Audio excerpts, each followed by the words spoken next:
Example है sugar solution is homogeneous, is a homogeneous mixture. जो sugar solution होता है वो होमोजीनस मिक्सचर होता है, मैंने बताया था आपको, बिकॉज क्योंकि all the part of sugar solution have the same sugar water.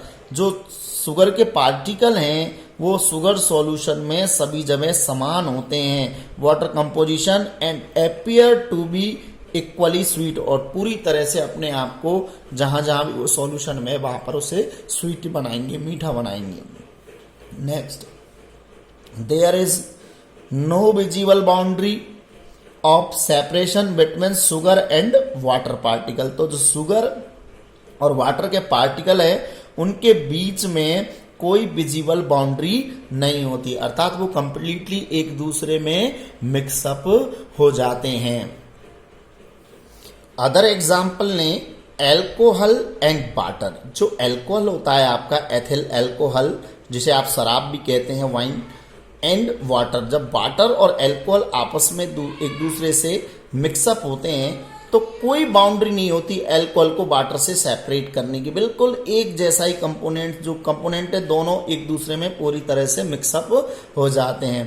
Unpolluted air, बिल्कुल शुद्ध जो एयर होती है उसमें भी कोई जो है कि बाउंड्रीज नहीं होती कंपोनेंट्स के सेपरेशन की। अलॉयज में, ब्रॉन्ज में भी पूरी तरह से मिल जाता है, जैसे आपने मिक्सअप में देखा होगा आपकी ब्रॉन्ज ब्रास होती है, ब्रास में जो मेटल्स होती है वो पूरी तरह से एक दूसरे में मिक्सअप हो जाती हैं। Note, all the homogeneous mixture are called solution. सभी जो होमोजीनस मिक्सचर हैं उनको आप सॉल्यूशन के नाम से भी कह सकते हैं इन लिक्विड फॉर्म। जब वो उनके कौन से फॉर्म में है, लिक्विड फॉर्म में है, तो उन्हें आप सॉल्यूशन भी कह सकते हैं।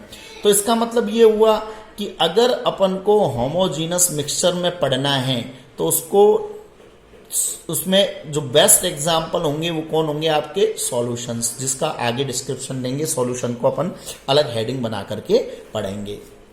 नेक्स्ट आता है आपका हेटेरोजीनस मिक्सचर, जिसे आप बिस्मांगी मिक्सचर भी कह सकते हैं, मिश्रण भी कह सकते हैं। क्या डेफिनेशन होगी?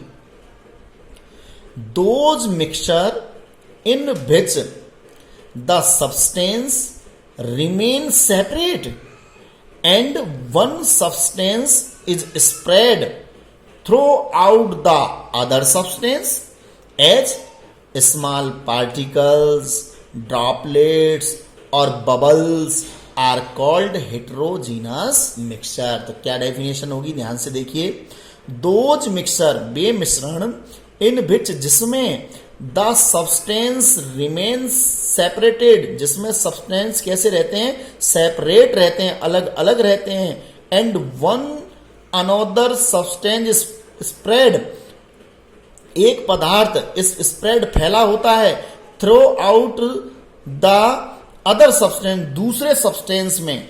एक सब्सटेंस है जो आपने मिक्स किया है दूसरे सब्सटेंस में, वो स्प्रेड होता है, फैला होता है। किस तरह से फैला होता है? एज ए स्मॉल पार्टिकल, सूक्ष्म पार्टिकलों के रूप में, ड्रॉपलेट्स, बूंदों के रूप में, और बबल्स, बुलबुलों के रूप में। आर कॉल्ड हेटेरोजीनस मिक्सचर, उसे आप हेटेरोजीनस मिक्सचर कहेंगे। तो इसका मतलब ऐसा मिश्रण जिसमें एक जो है कि दोनों सब्सटेंस है वो सेपरेट भी होते हैं, और एक सब्सटेंस को जब दूसरे सब्सटेंस में मिक्स किया जाता है तो वो जो अनदर सब्सटेंस है जिसको आप मिक्स कर रहे हो वो किसकी तरह स्प्रेड होगा, उसमें पार्टिकल की तरह फैला होगा, पार्टिकल्स दिखाई देंगे उसमें, या उसमें हो सकता है ड्रॉपलेट्स की तरह दिखाई दे, बूंदों के रूप में दिखाई देंगे, या हो सके बबल्स के रूप में आपको दिखाई दे। इस तरह का जो मिक्सचर होगा आपका वो हेटेरोजेनस मिक्सचर कहेगा। जैसे मैंने कहा था चाक का जो पाउडर है उसको आप वाटर में डालते हैं तो पार्टिकल, स्मॉल पार्टिकल चौक के, पाउडर के आपको दिखाई देते हैं वाटर में, तो वो एक तरह से हेटेरोजीनस मिक्सचर है।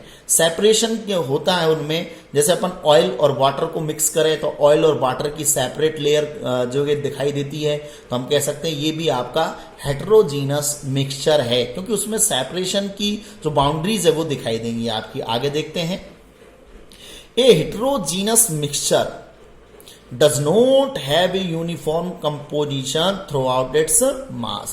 जो हेटेरोजीनस मिक्सचर होता है उसमें कोई यूनिफॉर्म कंपोजिशन नहीं होता है उसके पूरे कंप्लीट मास में। अलग अलग जगह पे जैसे अपन चौक पाउडर डालें तो चौक पाउडर नीचे जो है कि प्रेसिपिटेट हो जाता है, पूरी कंप्लीटली वाटर में डिसॉल्व नहीं होता, सभी जगह वाटर में पूरे जो उसके मास में है थ्रू आउट इट्स मास में नहीं फैलता है, स्प्रेड नहीं होता है पूरी तरह से।